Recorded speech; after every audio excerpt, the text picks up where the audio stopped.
I think it takes a deliberate approach. It doesn't happen naturally. And I think we automatically assume everyone in the organization is cost conscious. And I think it takes some planning. It takes some deliberate conversations. An engaged healthcare organization has three parts. It has vision, visibility, and value. It's a CEO, CFO, COO that has to give the purpose, the vision, and the mission of the why. If you have the mindset, there's nothing we can do, then you're going to be victim to the inflationary cost. You're going to be victim to the vendors coming in and just telling you what the increases are. It's not the CFO that's going to notice that the sizing changed. It's the frontline worker that's going to notice. And that's where your whole point about creating that cost-aware environment, that cost-conscious cause is so important. Welcome to the Healthcare Leadership Experience, a place where healthcare leaders will share proven strategies and innovative approaches to leading the clinical and business side of healthcare. This show is sponsored by Vi Healthcare Consulting, who has proudly helped hospitals save over $700 million in non-labor costs since 1999. Here's your host, Lisa Miller, founder and CEO of Vi Healthcare. Welcome to the Healthcare Leadership Experience. Today's episode is the engaged healthcare organization, and we're going to be speaking about cost and how to engage your healthcare organization. I'd like to welcome Lisa Larter, our producer for the show today. Welcome, Lisa. Thanks for having me. I'm looking forward to doing this with you. Yes, it's going to be fun. So I want to start talking about the healthcare organization, how it's important to have an engaged organization and really to have a culture of cost consciousness. Many people in their personal lives have a cost conscious mindset, right? In our personal lives, we're looking at costs and just think it's the same aspects of what we do in our personal life and engaging your healthcare organization and having a cost conscious mindset. And I think it takes a deliberate approach. It doesn't happen naturally. And I think we automatically assume everyone in the organization is cost conscious. And I think it takes some planning. It takes some deliberate conversations. And part of our work is a program we call Cost Aware for Patient Care. But I'm going to talk to you about that on future episodes. But really today, how do we get this engaged healthcare organization? And, Lisa, what do you think about engaging any company, but particularly healthcare organizations, on having this mindset of being cost conscious? Well, it's interesting because I am not from the healthcare industry, but I learned a lot about the healthcare industry in conversations with you. And the first thing that came to my mind when you started talking about cost conscious is the patient is cost conscious. And imagine if you could somehow take the patient's cost conscious mindset and infuse that into the culture of the entire organization so that the patient and the healthcare provider are both on the same page in terms of, the quality and cost of healthcare being provided. That's a great point, because for just about everybody, we get co-payment or we get some kind of bill, or we get something afterwards that maps to the services of the care. So whether that's 20% or could be more, 30%, having that cost conscious mindset does meet to where the patient meets, right? So the patient's looking at the bill from a cost conscious perspective, and it's a great point. We have a model, and we're going to talk about this model in also future episodes, but this model around having an engaged healthcare organization has three parts. It has vision, visibility, and value. So the vision is, how do you get everyone around cost savings and around a cost conscious mindset and a goal? And again, we think it's intuitive, but I don't think it's as intuitive as we would suspect. So it's the vision. It's 2022. We have a big goal of taking out $10 million, taking out $20 million. And how do you get everyone around this goal? And this goal could be giving different departments parts of it, or maybe other departments feel like they can raise their hand and say, listen, I can take more of that goal on. But it's really getting everyone around a cost savings goal and really having those discussions. So it's the vision. It seems minor, but it's big. When people have a vision and they have a mission and they could attach it to a purpose-driven vision can really take an organization far beyond even the initial goal. And I'm going to give you an example shortly. Visibility, you have to show progress and detail that progress.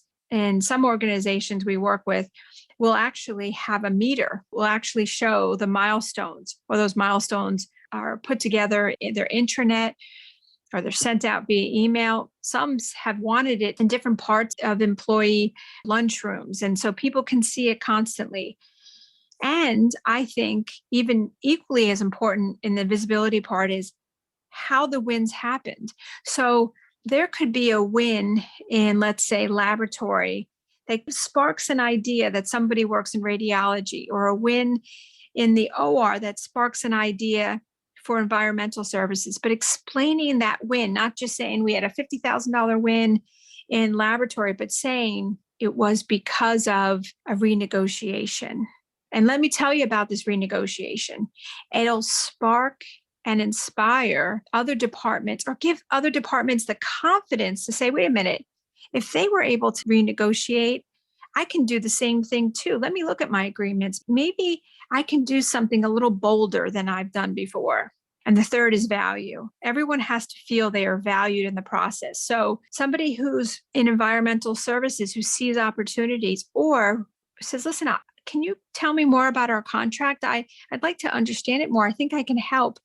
We shouldn't diminish their value. We should say, absolutely, we'd love to engage you. And they will have insights. They will have the ability to drive down costs. We just don't give everybody the opportunity to contribute in that way. We kind of say, okay, well, it's the managers and directors that are involved in the contracting. I'm going to tell you, if you get more people involved, they're going to help with your contracting. They're going to say, wait a minute, in that contract, we do that work. Why are you being charged for it? We just have to give everybody equal value in this process.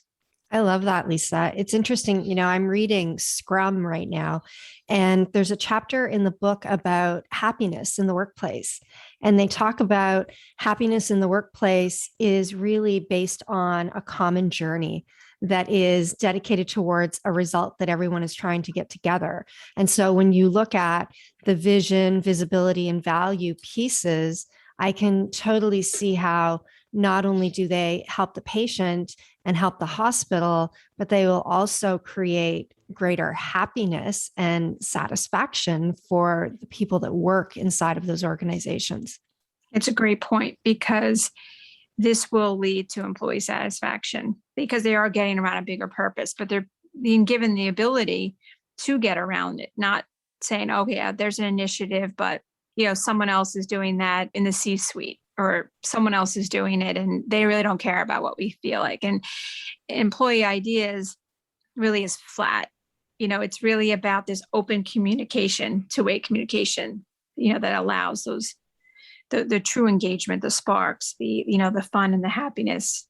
Yeah, absolutely. And, I love how you say everyone has to feel they are valued in the process. And I would say everyone has to feel that their contribution is of value, whether it's a $5 savings or a $5 million savings.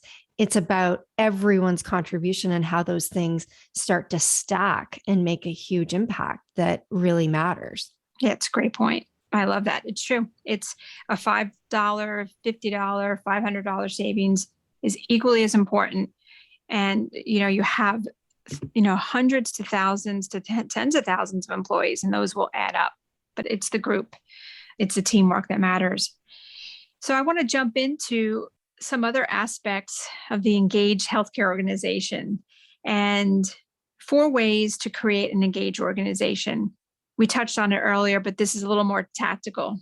It's a CEO, CFO, COO that has to give the purpose, the vision, and the mission of the why they need everyone's help. And that why could be expanding services. That why could be new equipment. That why could be new people. The why could be just not letting anyone go. It just could be, we want to maintain our organization's employees the way we are.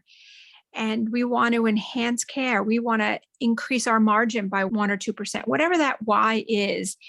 It's got to be attached to patient care. And so that's number one. It's the vision, and it's restating that vision, that purpose. Every purpose could be an annual purpose. So it has to come from the leadership, but it has to be in a meaningful, heartfelt, specific way. And there has to be a lot of discussions about costs, not in a big strategic way, but on a detailed, specific basis. And these cost conversations have to be everything, again, from the OR to talk about the differences in, mesh costs. A mesh could cost anywhere from $4,000 to $30,000. Why is that? But really being comfortable to have cost, or somebody in the department being comfortable enough to say, how much does that test cost? And being able to dig in and say, well, that outsourced lab cost is $60. And it allows these comfortable conversations, and they shouldn't be shut down. They really need to be able to talk about this in an open way. And it has to be consistent and visual. And there's lots of ways to do that, to make that visual. So the consistency is not to say, oh, this is a brand new initiative, and in 90 days, the initiative's going to drop off. You know what? This happens. The organization gets around a new initiative, and after 90, 120 days, everything fizzles out, or we don't hear or see about it anymore. And the visual component, again, it could be progress. It could be putting some tags on items that show cost. But I think these days, with via email, after cases, you could show surgery costs. We work with physicians on case cost after the cases. So these are real actual costs. But there's a lot of ways you can be visual. And we have to show that the physicians all the way through frontline employees, again, matter. And we talked about earlier, Lisa, you brought some great points. So those are the 4 ways to create an engaged healthcare organization. I love that. What comes to mind when I hear you talk about that is questioning cost should be the norm and not the exception. Every person in the organization should be invited to question the cost of things that are happening on a day-to-day basis, and whether or not it is an effective use of dollars being spent. When you create a culture that is cost aware, then people are not afraid to ask, what are we spending on this? What are we spending on that? Or could we do this for less money? Because it's ingrained in the culture. And that's a pretty remarkable thing in healthcare and or in any business. Yeah, absolutely. I mean, even in my own business, we have the ability to talk about, different aspects of technology, or how we can do that better, or what is the cost, or what is the value, and bringing that all together. And I think when you have an openness, it's a great point. It should be the norm, not the exception. Yeah, it should be the norm, and people can't be defensive about it. That's the difference in a cost-aware culture, is that people don't get defensive about the question. Everybody's asking the question because they all have the same common goal. Absolutely. And I'm going to bring it down to a level of, on the floors. So a lot of things are used on the floors that may be unnecessary. My daughter a year ago was in a peds floor, and they gave us an adult kit. So it had a comb and it had all these adult things in it. And she was also given some kits for kids. And, I am sure that there are frontline people. I'm sure that there's the EVS staff, all these people who see this, that probably think kids probably don't need the adult kit. And you wonder what happens, like if they mention it, if it just gets dismissed, or they feel like it doesn't matter, or maybe it does matter, but that's just their own internal feeling. And they need the confidence. Because I know all these things are going on that people see, but do they really have the vehicle for true communication to allow that process? Do they feel safe? Or do they have the mechanism in place to make sure it gets followed through with, right? Right. And I mean, what you're talking about essentially is unnecessary waste. You're Absolutely. talking about waste that costs money, that impacts, hospitals and patients, that is not needed. That's not even a reduction of spend so much as it is being aware of places where we are wasting money. I think there's a tremendous amount of unnecessary costs in hospitals that have nothing to do with pricing, utilization, a lot of areas where we still need to look, but it's just specific unnecessary items that are being used or not being used, thrown away. And I think that initiative in itself is a very worthy initiative. So those are the 4 ways. And I think there are a couple of reasons why this matters, why it's important. It's important because we want to look at non-labor costs. We don't want to look at labor. There is a reason why you'd want to look at labor costs to optimize, but for what we do, Vi Healthcare, for the last 22 years, we've looked at non-labor costs. We still see there's so much opportunity. So we want to look there first. And no one should look at labor cost savings first. I mean, we look at it first because it's such a big number, but we should always look at those non-labor opportunities. And I think there's one big reason why. We are in an inflationary period in our economy. This is starting to impact hospitals, but I'm going to tell you, it's going to have a larger and larger financial impact. The hospitals have to get out in front of it now. They can be proactive and not reactive with their contracts, their costs. They could be doing specific things to protect from this inflationary period that we're in that's going to get much larger. And they have to think protection right now. They have to think, let's get ahead of this. Let's really marshal around these cost savings opportunities. Otherwise, it's going to be a snowball effect. And all of a sudden, you're just going to see these pricing, these issues that are going to get out of control. And all of a sudden, it's going to be a 10, 15% impact when they could be doing things now to really protect their cost. And we spoke about it earlier. The frontline employees are key to seeing these opportunities. And it's a big why, like you said, for satisfaction. But I think inflationary issues are a real big reason why this is so important now. I couldn't agree more. I went on to my Instacart app last night and I was looking at ordering some things from Costco and I looked at beef tenderloin. The price of a beef tenderloin at Costco right now is double what it was this time last year. Double. Oh, wow. So when we talk about inflation, if you start looking at some of the products just as a consumer, if I go to the grocery store, the loaf of bread is smaller, but the price is higher. And so not only are we seeing prices change, but we're seeing the packaging size go down. So, let's talk about something that hospitals use. They use straws as an example. When they bring ice water to somebody's room, there's typically a straw in it. Well, is anybody noticing that the box of straws went up in price, but the volume of straws went down? Like these are other things that I think are probably really important right now. Inflation is causing everything to go up in price, but what the sellers are doing is they're trying to mask it in ways that you don't notice. That's a great point. And we're going to hear, there's nothing we can do about it. The GPOs are going to say, there's nothing we can do about it. To buyers, this is what the vendors are telling us. It's not their fault. They have a 10% increase in their supply cost and they have to pass it through. We're going to hear this and you're going to hear this in the C-suite and it's going to be the message. It's nothing we can do. And I say there's a lot we can do. And if you have the mindset, there's nothing we can do, then you're going to be victim to the inflationary costs. You're going to be victim to the vendors coming in and just telling you what the increases are. And I'm going to tell you that there are things you can do. And I really feel like this third quarter of 2021 is critical to hospitals kind of rethinking their costs, rethinking their strategies, providing their people with skills and tools and education to really be able to be proactive to 2022, which I think we're going to hear a lot about these high costs. And some of them, in fact, I know they're real, but to your point, are they going to be masked with smaller sizes and maybe the same price or unfortunately an increase? And it's the frontline people that will notice those differences. It's not the CFO that's going to notice that the sizing changed. It's the frontline worker that's going to notice. And that's where your whole point about creating that cost aware environment, that cost conscious cause is so important. Yeah, absolutely.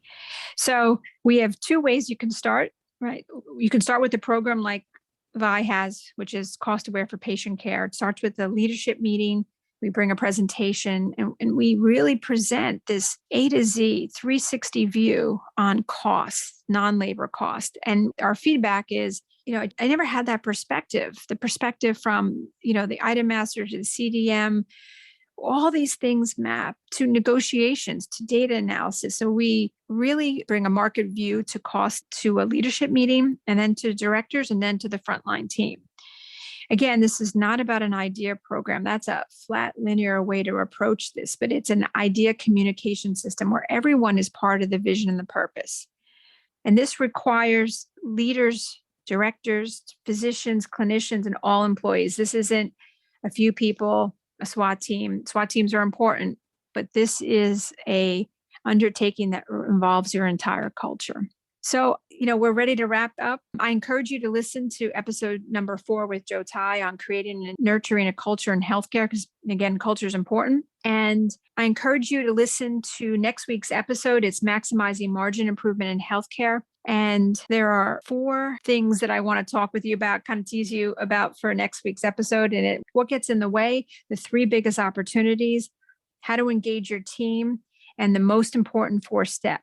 And please, if you've loved this episode or enjoyed the episode or found it useful, I encourage you just to pass it along. And also, please give me some feedback. So far, people have been enjoying the healthcare leadership experience and giving us some ideas about future episodes. I love your input about things you would like us to speak about or people you'd like to have on the show. And I look forward to hearing your comments and your feedback. Thank you. Hi, this is Leah. You are listening to my mom's podcast, The Healthcare Leadership Experience. Hi, this is Fernando. If you would like to speak with my mom, just email her.